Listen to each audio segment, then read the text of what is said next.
Olá pessoal, muito bem-vindos a mais um TrigonoCast da nossa resenha, em que a gente destrincha a resenha que nosso time de gestão escreve, né? Agora comentando a resenha que saiu no início de março, né? Referente a fevereiro. O Werner trouxe um tema aí, o Werner e sua equipe, muito interessante sobre value investing, o conceito de value investing, o conceito de quality investing, né, Werner? Mas se quiser comentar um pouquinho antes de a gente começar a entrar na resenha, brevemente um pouco de fevereiro, a gente viu no mercado aquela história ainda de juro, vai, não vai, desce, não desce, muito ruído, o gringo ainda não tá com apetite do Brasil e a bolsa ainda está meio aí no reme-reme, né, Werner? Fred, em fevereiro, né, a gente está agora no momento nos Estados Unidos, que realmente estão aguardando o que o Fed vai fazer com juros, que nem a Selic era meio dada, né? 50 pontos vai caindo, o Fed está todo mundo ansioso. Quando é que vai cair, né? O Fed vai começar a inverter os juros, né? Esperava no final do ano passado que fosse mais breve, só que agora não se sabe, incerteza, então entrou muito dinheiro, mais ou menos 40 bilhões, entre novembro e dezembro, aqui na Bolsa, né, basicamente nos Estados Unidos, e dos 2 meses saíram 30, né? Então a gente está indo com saldo positivo nos últimos 4, mas por quê? Porque os juros caem, o apetite de risco aumenta, né? Então eles alocam, digamos, em mercados de maior, digamos, risco, que é o mercado emergente, o Brasil está entre eles, e traz o dinheiro. Então eles não olham se é Vale, se é Petrobras, se é Itaú, né, se são as empresas, mas é fluxo, é mercado. E agora nós temos um momento, digamos, de incerteza, né? Então, aguardando o movimento do Fed. E aqui no Brasil, nós temos um momento também, Selic mais ou menos, dado já tem gente que duvida, será que vai manter o 0,50? Porque a inflação cedeu, tanto aqui como no mundo, mas também não cedeu menos. Mas já tem gente que acha, não, tem que ser 0,25, né? Ou tem que espaçar os movimentos, a gente realmente tem incerteza também. E é época de balanços, né? Agora, final de março, todos os balanços são publicados, chamamos tecnicamente earning season, né? Então, a partir daí, não vou dizer a pessoa que segue índice, né? A gestão passiva, mas os gestores ativos, eles vão começar a olhar, detalhar melhor as suas análises das empresas e realocar baseado no resultado, especialmente no que vem pela frente. Porque as empresas comentam, né, o resultado passado, mas tem lá as conferências também falando um pouco de perspectiva, escrevem também nos relatórios perspectiva. Então, esse momento agora de realocação baseado nos fundamentos das empresas. Eu acho que assim que o Fed der alguma sinalização, o gringo deve voltar e deve impulsionar a bolsa. E China também, né, Fred? Tem cheio de problema da China, né? O setor imobiliário também está com problema. Tivemos aqui no Brasil 2 eventos importantes que foi relacionado à governança. Petrobras, né, e Vale, né? Vale é questão da sucessão. Braskem também, né? Mas elas têm impacto importante nos índices, né? Então a questão da sucessão do CEO da Vale, né? E da Petrobras também a questão dos dividendos, né? Que paga, não paga, se tem interferência do governo, não tem. Quer dizer, o presidente da Petrobras fala uma coisa, o presidente da República fala outra. Então, mas qual que está valendo, né? Então, acho que isso aí tem incerteza, especialmente o estrangeiro, né? Sim. Que tem um peso importante na questão de governança, e são as duas principais empresas da Bolsa. Vamos lá, Vera. Então, assim, aqui vocês estão vendo aí o título da resenha, Quality Value Investing, qual o melhor, né? A Trigono fique com ambos. Tem o QR Code, para quem quiser ler a resenha. Sempre recomendo, né? Leiam a resenha, assistam as lives. Esse podcast é só um resumo do que foi escrito no mês passado. Vamos começar aqui, Werner. Um conceito que as pessoas falam que o mercado, principalmente o matemático, o estatístico, sempre fala que risco é a volatilidade, né? O cara pergunta qual o retorno esperado, médio, é a média de retorno. Qual é o risco? 95% intervalo de confiança, usando o desvio padrão, não sei o quê. Desvio padrão é volatilidade, assim, completamente errado esse conceito. Risco não é volatilidade. Você tem limite, né, de volatilidade no teu fundo, né? Então, a gente não acredita nisso aí. Então, antes de entrar o que é quality, na qualidade, e o value, que é o valor, né, que são conceitos que a gente quer colocar aqui. Então, nós já falamos várias vezes, Fred, por exemplo, de outros conceitos, por exemplo, do top-down e bottom-up. Esse é um conceito que acho que o mercado já entendeu, né, que o top-down é macroeconômico, né, e o bottom-up é fundamento da empresa. Outro conceito que a gente sempre fala muito é o market time, né, de pessoa que fica tradando, tentando adivinhar o macro, na realidade, que não funciona. Já falamos sobre o EVA, como é que nós avaliamos as empresas, né, uma forma de você fazer uma avaliação, né, objetiva, quantitativa, né, do EVA, que não entra nem quality nem value. O EVA chama-se output, é o resultado. Então, já falamos também da importância de dividendos, né? quanto que dividendos, na verdade, em 20 anos, dividendos é o principal fator de remuneração do investidor em renda variável e dividendos. E dividendo depende da empresa, não depende do mercado. Exatamente, então é o output, saiu. E outro conceito de ESG que a gente sempre comenta, na realidade ele vem da qualidade, né, dos conselheiros da empresa. Então, agora vamos ao conceito de volatilidade. Então, o setor de varejo, né, hoje o setor, digamos, com muito relevância no índice Small Caps, também uma coisa no Bovespa, e que tem muito a ver com taxa de juros. Então, a gente estamos esperando aí todos que tem taxa de juros. Então, dado, né, o conceito de volatilidade, nós mostramos empresas, né, que estão no varejo, Magazine Luiza, Guararapes, Quero-Quero, Pet, Soma, Renner e Arezzo, que tem uma volatilidade calculada, né, pela economática anual, e temos ali Arezzo, né, que seria e Renner, que são as duas menores volatilidades, que estão acima da volatilidade média da Bolsa como um todo. Então, portanto, nesse conceito, o setor de varejo ele é muito arriscado, né, porque tem muita volatilidade. E as duas melhores empresas do setor, Renner e Arezzo, né, supostamente elas têm mais risco que o próprio Bovespa, sabendo que o Bovespa tem Petrobras, tem Vale, tem Commodities, uma série de outros fatores, né, e aí realmente esse conceito é equivocado. E a gente compara com nossas empresas, né, também conceito de volatilidade, que o mercado fala que nós temos muito risco, né, Small Caps tem muito risco, então nós mostramos várias empresas, né, a que tem a maior volatilidade de metal leve, ela tem 43% de volatilidade, ela tem a mesma volatilidade que a Arezzo, né? Aí, EMAI, Sulense, Irani, Ferbasa, Jales, SEB, Unipar, Tupi, Banco Amazônia, elas têm todas uma volatilidade menor do que essas empresas do varejo. Portanto, se esse é o conceito, o nosso portfólio, nossas empresas, tem menor risco do que grande parte, né, das empresas negociadas em bolsa ligadas a varejo. Então, basicamente... Tem muito a ver. Então, assim, a volatilidade é o ruído do preço no curto prazo, né?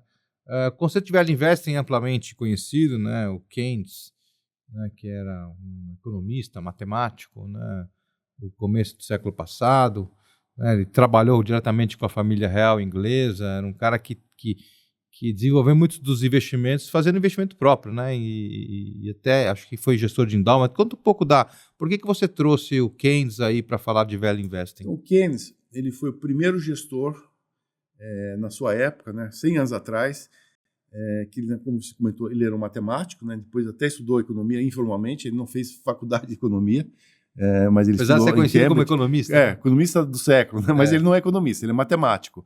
E ele foi gestor da Endowment. Endowment é aquele fundo, né, que basicamente tem os recursos das universidades, como tem lá Harvard, Yale, né, Stanford. Né. No Brasil a gente não tem esse conceito, a gente não tem Endowment das universidades, justamente para gerir os recursos, né, que garantem, né, a qualidade de ensino e também as pesquisas que são feitas pelas universidades. Então, o Keynes foi o gestor de um fundo chamado Nest, né, que seria Sexto, ou Ninho, e ele basicamente utilizava no início, Fred, o conceito top-down, macroeconomia, né? Só que o retorno dele era muito ruim. Então, assim, considerado um estudioso, né, de economia, que ele, na realidade, também conhecia bastante, mas ele ficou muito insatisfeito com o resultado. Aí ele caiu a ficha, né, acho que uma coisa chamou a atenção dele, e ele passou agora a investir baseado em fundamento das empresas. Inclusive, ele investia muito no setor automobilístico, coincidência, né, coincidiu com a gente, e também mineração, ele gostava de ouro, setor, né, África do Sul, ouro, mineração, diamante, ele também tem uma coisa com a gente aqui, né, e basicamente ele queria uma carteira concentrada, poucas empresas, onde ele conhecesse todos os conceitos que nós usamos aqui, né. Então, basicamente, esse é o conceito de valor, né? Basicamente, empresas que estão descontadas, porque o mercado não está olhando, que estão, digamos assim, múltiplos baratos. E quem também tinha o mesmo conceito, né, foi o Benjamin Graham, que ele tinha muitos, digamos, pensamentos que eram muito similares ao Keynes, mas não há nenhum registro que se conheceram, que jamais falaram. Então, um em Inglaterra, outro nos Estados Unidos, apesar que o Graham também é inglês, mas morou nos Estados Unidos, né? Ele escreveu o livro The Intelligent Investor, né? Mas ele tinha o mesmo conceito, né? Os mesmos princípios, exceto uma coisa. O Keynes gostava de concentrar, né? E o Graham gostava de diversificar. O resto, eles tinham o mesmo... O Graham foi aquele que influenciou o Charlie Munger que trabalhou e trabalha, morreu recentemente, né? Mas trabalhou muito com Warren Buffett, não foi um pouco dessa linha, Na né? verdade, ele é o pai, né, desse conceito de velho, né, de valor, que foi do Warren Buffett, foi também do Tem aqui Munger, os livros, né, Werner, que então, a gente está falando aqui. Então está aqui o grande mestre aqui, Munger, inclusive foi até mestre do Warren Buffett, né, que é considerado realmente quase um mentor, né, o Munger era um mais velho, né, outro também que tinha o mesmo conceito, né, de valor, que é o Templeton, né, esse foi um grande gestor, o primeiro a investir fora dos Estados Unidos, foi para o Japão, foi para a Coreia, foi para a China, né, então ele também, inclusive ele saiu digamos lá também era inglês, por coincidência, ele nasceu americano, mas se naturalizou inglês, foi morar nas Bahamas. E esse livro aqui é um livro muito interessante, né, que são 200 princípios para a gente aplicar no nosso dia a dia, tá? Realmente, muitos são até espirituais. Tem livros aí que vocês acham no Brasil e tem livros que, infelizmente, nem foram traduzidos, né? Como esse do Munger. Mas o Templo é difícil de achar, eu acabei comprando um sebo, né, mas também esses 2 livros importantes do Graham e do Warren Buffett, que, né, eles seguem os mesmos princípios, né, de valor. Então, quem quiser saber mais, são... Às vezes essa turma pede indicação de livro, tá aí 4 grandes livros que refletem muito a história do Value Investing e vale a pena para quem gosta e quiser se aprofundar. Então, basicamente, né? Empresas estão descontadas, né? Por qualquer fator, é preço. Mas assim, são mestres aí do conceito de Value Investing. Agora, me conta um pouco, Werner, na sua resenha você aborda a questão de Quality Investment. O que é Quality Investor e qual que é a diferença entre Value Investing e Quality Investing? Esse é mais complicado, né? Porque basicamente o value é assim, empresa que esteja com valor intrínseco, né? Que o próprio tanto o Munger, Buffett, né, o próprio Benjamin, quer dizer, você calcula de diferentes metodologias, ação vale X e o valor de mercado é Y. Quanto mais distante um do outro, né, essa é a quantidade digamos, de valor que você ainda tem que destravar, né, esse delta, que é o grande ganho que você vai ter. Então, basicamente, você calcula o valor, né, da tua forma e calcula com o mercado. Basicamente, isso aqui é o velho. Estou tentando encontrar empresas com menor valor, dado os preços de mercado. O quality é outro princípio que, basicamente, usando aqui o MSCI, né, que eles têm lá um índice que chama-se MSCI Investment Strategy, que, basicamente, eles pegam o resultado das empresas, por exemplo, são 3 elementos, que basicamente o ROI, retorno, né, sobre o patrimônio, que é um conceito equivocado, mas é o que se usa lá. A gente usa ROIC, né, que é sobre os ativos econômicos.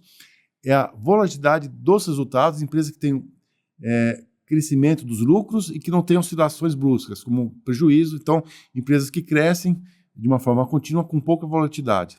E o terceiro conceito, né, é a questão de alavancagem financeira. Então, empresas que não têm muitas dívidas, que teoricamente têm um risco financeiro menor, então eles pegam esses 3 atributos e calculam, né, na realidade, eles montam a carteira baseada nesse índice. Quando você olha, quem que está lá hoje, né? É a NVIDIA, é a Meta, Facebook, né, Microsoft.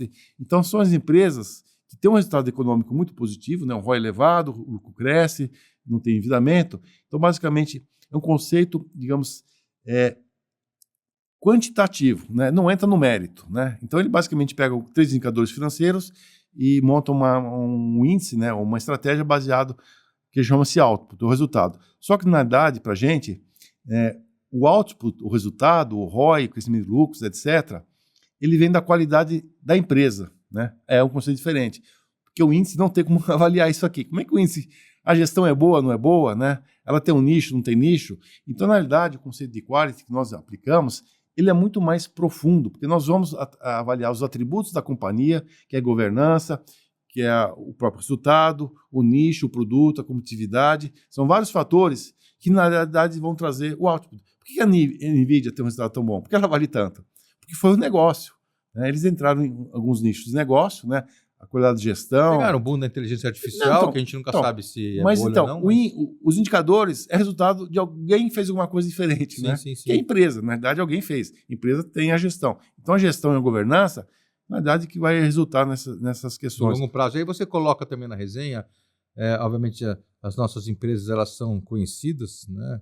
Os nossos principais papéis, e aí tem aí a Suzano também, que está no nosso fundo Parthenon, que é o nosso fundo líquido, lançado há alguns meses, né? Então, no contexto de Value Quality, como é que você coloca essas empresas aqui? Então, aí, Fred, que é o nosso tiro da resenha, né? Se você quer quality, o valor, aqui na Trígono você vai encontrar as duas coisas, né? E também outras coisas, dividendos, SG, né? Todos os fatores. Então, nós pegamos aqui como exemplo 7 empresas que nós investimos, né? Que já é de conhecimento, talvez Suzano, que a gente sempre comentou também, uma posição mais nova, e nós explicamos, através desses conceitos de valor e qualidade, o que essas empresas têm de diferente do mercado. Né? Por que elas são bem-sucedidas? Porque tem retorno, porque paga dividendos, porque cresce. Então, cada um tem sua particularidade. Então, quem quiser saber mais, entender o conceito na prática, aqui nós estamos falando de conceitos, digamos, teóricos. Agora, quem lê a resenha e lê o que nós comentamos de cada empresa, vai entender claramente o que é value e o que é quality. E as duas coisas nas mesmas empresas. Então, basicamente, não vou citar aqui, Fred, convido os nossos leitores, leiam a resenha, né?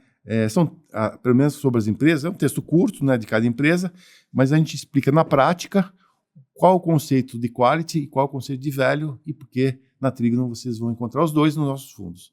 Então, basicamente é isso, Fred. Tem que ter paciência, né? Nem sempre o mercado reconhece esse valor, essa qualidade, mas a gente sabe que em longo prazo essa conta chega e são os fundos que têm maior valor e maior qualidade que performam melhor no longo prazo. E eu só vou dar uma palhinha aqui. Né? Talvez a empresa menos conhecida, né, que está aqui no meio, que é a Schultz, que agora, semana passada, que não entrou nem na resenha, porque aconteceu pós-resenha, ela foi premiada pela DAF, que é um grande fabricante de caminhões holandês, né, o Grupo Paccar, que é o maior fabricante de caminhões do mundo ocidental, né, tem lá Kenworth nos Estados Unidos, que não tem aqui.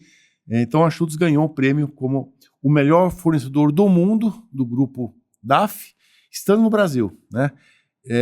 Isso realmente eles ganharam até um troféu, né, feito de cristal de Murano, que está lá como na sala, mais um troféu. E ano passado eles ganharam o mesmo prêmio global da John Deere entre 650 fornecedores. Isso é quality, isso é valor. Então, um exemplo da Schultz, que é uma empresa desconhecida, né, que está lá premiada globalmente pela qualidade dos seus produtos, do seu negócio, sua gestão, que não tem dívida, que cresce, que paga dividendos. Então, e tem história, assim, são justamente essas empresas que compõem algumas das nossas carteiras, as principais carteiras, e quem compra o nosso fundo, quem é nosso cotista, está sendo sócio dessas empresas, né? E tudo isso tem o seu prazo para acontecer, né? Não é um semestre, não é uma semana, não dá para a gente ficar comparando de novo o fundo no curto prazo, porque aí tem muito ruído. Mas assim, o Werner tem 40 anos de experiência, já viu muitos desses ciclos de mercado, tem aí, na nossa opinião, as joias da coroa nos fundos, então a gente com cabeça de dono tem que pensar no longo prazo. Eu falo assim, eu me formei em 81, né, na crise, e comecei a trabalhar em 82. 81 e 82 foi os piores anos da economia do Brasil. Então eu falo assim, eu sou filho da crise. Nós nos conhecemos no Chase, fomos fazer crédito, porque justamente o Chase tentando se defender da crise, né? Da questão, né, das empresas, né? Então a qualidade de crédito do Chase foi na formação das pessoas, aí nós conhecemos. Então eu sou filho da crise, você foi talvez filho da expansão, né, que o Chase estava crescendo. Quando eu comecei no crédito do Chase, logo depois teve o confisco. Primeiro que 90, né? comecei tinha uma inflação 19, de 80% ao mês, os balanços em correção integral e legislação societária, era uma loucura, depois veio o confisco. Mas você fala em 82, e 82 é um ano que me marcou muito, acho que todos os brasileiros que estavam aqui, quando o Brasil perdeu aquela seleção de ouro, perdeu para a Itália 3-2, rasgaram a camisa do Zico, a bola saiu do Paulo Rossi, o juiz não viu, enfim. Está no nosso livro, né, dos Investimentos, é o último capítulo, o capítulo 20, né, que a gente escreve sobre essas histórias, tragédia de Sarriá, né? Muita gente aqui não era nascida ainda. Nosso livro é dos Investimentos, capítulo 20, né, é uma lição que o Brasil teve, né, de humildade, nem sempre o melhor time ganhou da disciplina que era, né, o time da Itália na época, né? Então, realmente... A gente devolveu em 94, devolvemos muito bem, quando o Baggio chutou a bola lá na Lua. Pessoal, muito obrigado por mais esse Trigonocast. Lembrando vocês, nossa presença em todas as redes sociais, com muito conteúdo, né? E toda a transparência. Muito obrigado. Obrigado, Werner. Obrigado, então até a próxima.